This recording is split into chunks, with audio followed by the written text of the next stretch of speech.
think your hand was up, right? Yeah. Yes. So you said you were like a perfectionist, maybe you still are. How did you like balance that in school? Because, yeah, well, my boss was there laughing at me, but yeah.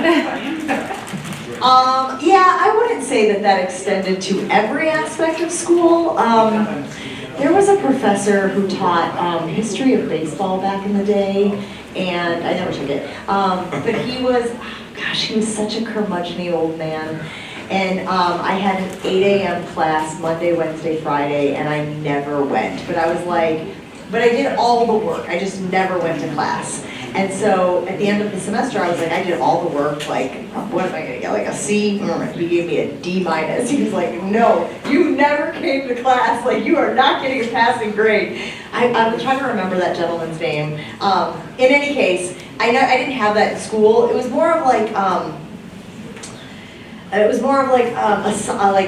like work assignments and like, you know, in television there's always deadlines. And so you gotta get the work in before the deadline. And so I would be the person that would be 3 minutes to air tweaking a shot because I didn't like the way that shot looked. I wanted this shot instead, but I couldn't remember where it was on the B-roll. So like, and they'd be like, Jen, let's go, like, and no one else would have noticed that, but I would notice it, and it would drive me crazy. And so, like, just this idea of just always doing the very best job I could, but again, balancing it with the other responsibilities. In that instance, like, you have to get it on air. It has to, you know, make the cut.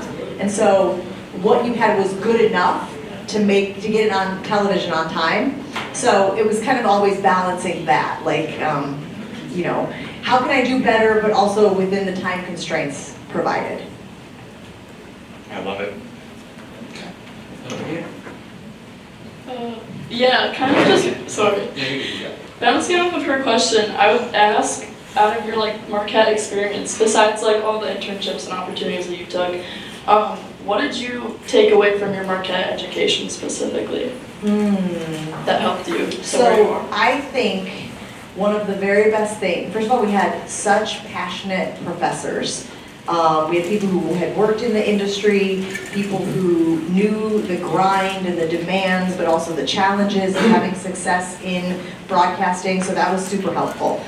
But for me, as a sports person, one of the greatest things, and I tell people this to this day when they're trying to figure out where they want to go to school, if this is the career they want to pursue, like having access to the Milwaukee Bucks as a sophomore in college, having access to Marquette basketball, having access to all of these things where you could hone your interview skills, where you could go sit in on press conferences, where you could like, you don't have that access everywhere. You know, like some of these schools that obviously have big time college sports, you can do that with the college, but it's a whole other animal to have access to professional leagues. Like I could go down to County Stadium and I could, you know, get a pass and I could sit and listen to the manager answer the questions of the beat reporters before the games. Like that type of access is, I think, what made me so much more comfortable in the space and what I think gave me a leg up, a head start on a lot of other people who are in the industry. That's not going to be the same for everybody, but from a sports standpoint,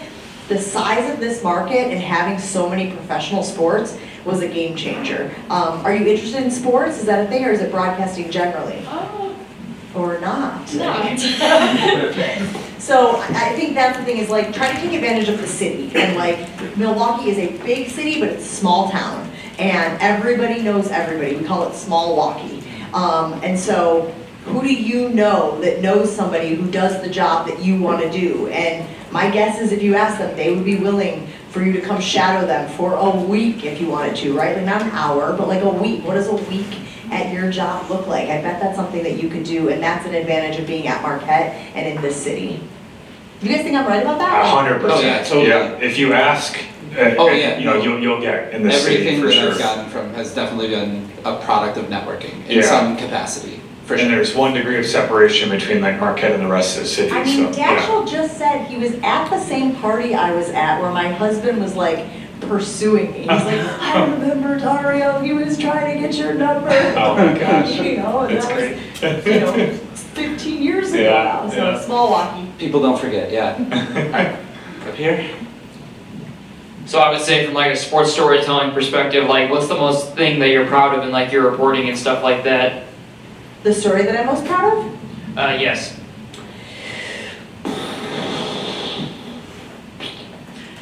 Okay, so the stories I'm most proud of are the ones that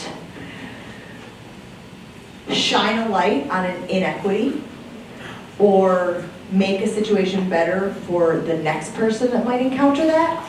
So a few stories come to mind. I did a story on a young man named Tyler Holinsky. He was a quarterback at Washington State. He died by suicide.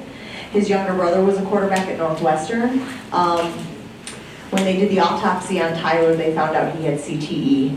And so his family had to decide if they wanted to let his younger brother, who was also a quarterback at a Division I program, he was at South Carolina first, then he went to Northwestern, if they wanted him to play football, right? And so like that dilemma and that conflict of conscience that that family faced, knowing that one of their sons died by suicide, but had CTE, and CTE was, you know, tied with football and head trauma, and their youngest son loved football and wanted to be a top-tier quarterback. And what responsibility did they have as parents to keep him from doing that? So that was a really powerful story that we told. We won the National Emmy for that one, for long feature or long documentary.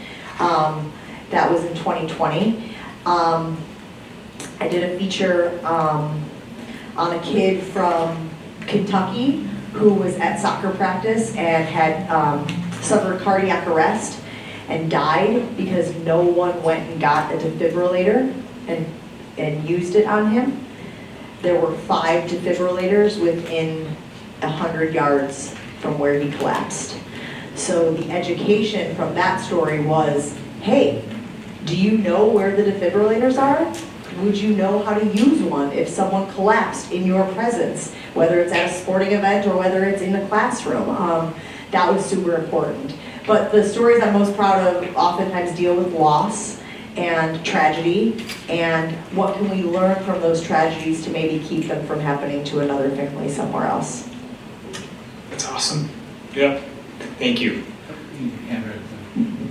Yeah, so you were kind of talking about like one like foot in front of the other and like keep moving forward, and like your careers, I feel like it very much was like a story of like a rising action, like it was like kind of the next step and the next step. Like, are you still kind of in that zone right now, or are you like at a point where like you're kind of at the peak of your industry maybe, and like you love what you do and you kind of just want to stay there, or do you still have that urge to like, you know, push yourself farther and that drive to keep going? Yes, to all of it. I don't rest on my laurels. I always want to get better. I'm trying to improve at little things. I'm trying to tell stories better. I'm trying to tell better stories. I'll be covering the NFL draft in 2 weeks up in Green Bay. My boss told me I'll probably be interviewing the head coaches of the athletes who are there, the draftees who are there. So, you know, like the Ryan Days of the world, the James Franklins of the world, who will be there with players who will be drafted in the first round. And I'm trying to find a story, man. I'm trying to find something that has like permanency and substance and is like, whoa.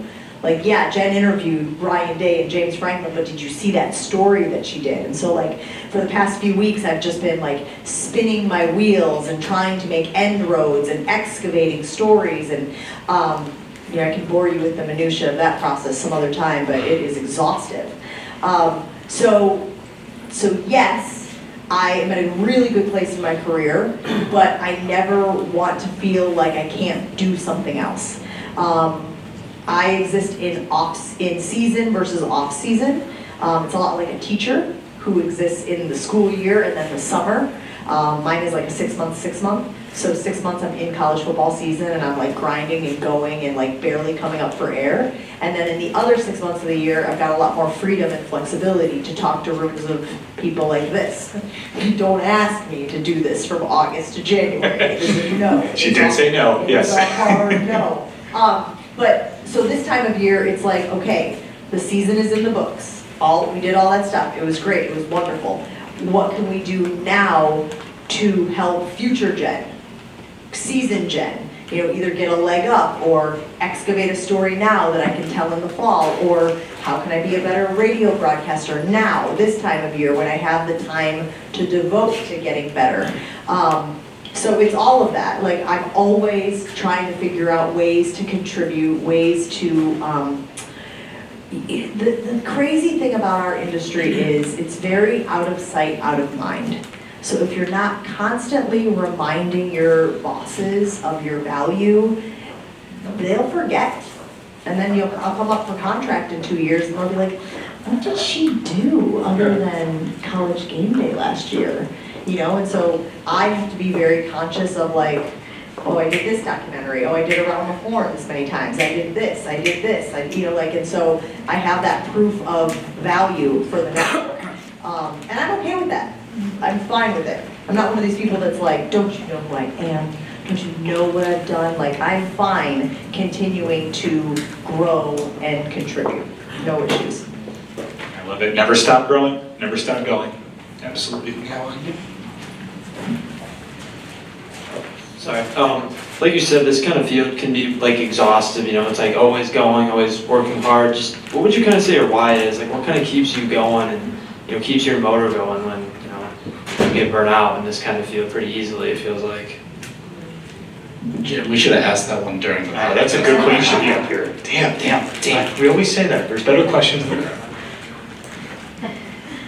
Okay, so when we were talking before about perfectionism and how that's a trauma response, like now as a 44-year-old woman, I am conscious of the need to do more, be better, being raised in a household where what I did was never enough, right? And so like, I've made a conscious decision not to raise my children that way.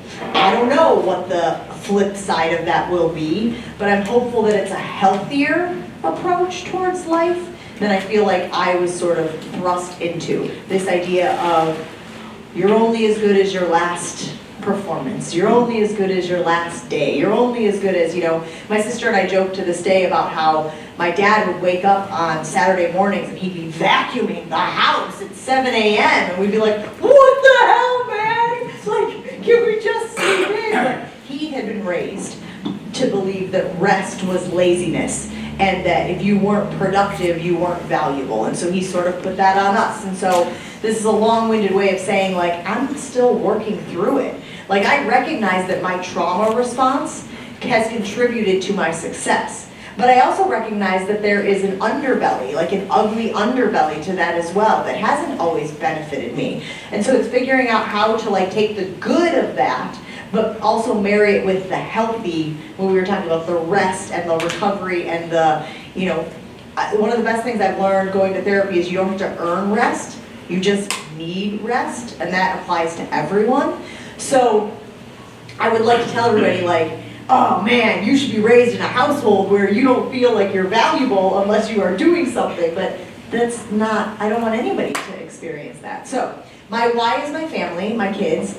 I want them to see mom as loving, kind, compassionate, funny, fun, right? I want them to always want to be around me, but also create structure and create a value system.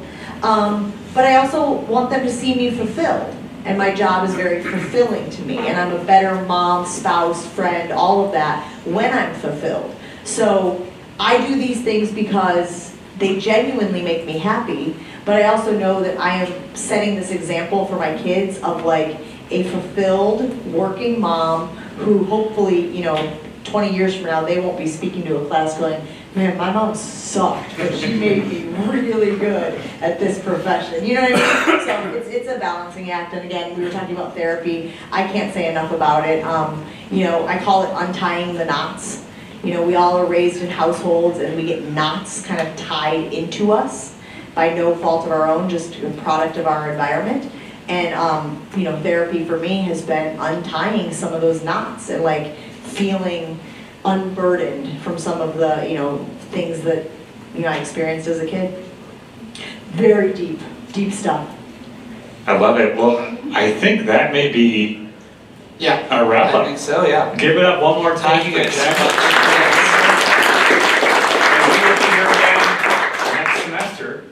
look out for us. But in the meantime, have an awesome day, and I guess go Marquette. And guys, thank you so much for being an attentive audience. Really appreciate it.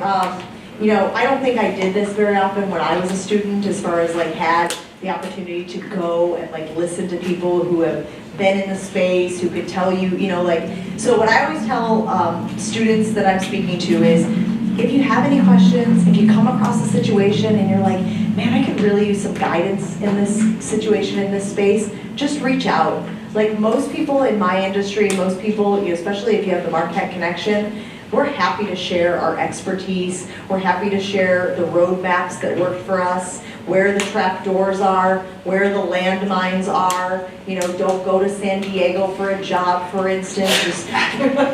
Just putting that out there. You know, like happy to share that stuff. So really, don't ever feel like you are alone in this journey. There's always somebody who is willing to share, you know, how they got through a challenge or how they navigated something tough. So I just want you guys to know that, like, it sounds cliche, but you are literally not alone in this journey. If you ever find yourself needing help, advice, suggestions, encouragement, there is a great community here who is happy to help. I love it. There you go, Jen. Drop that mic. Thank you so much, Jen.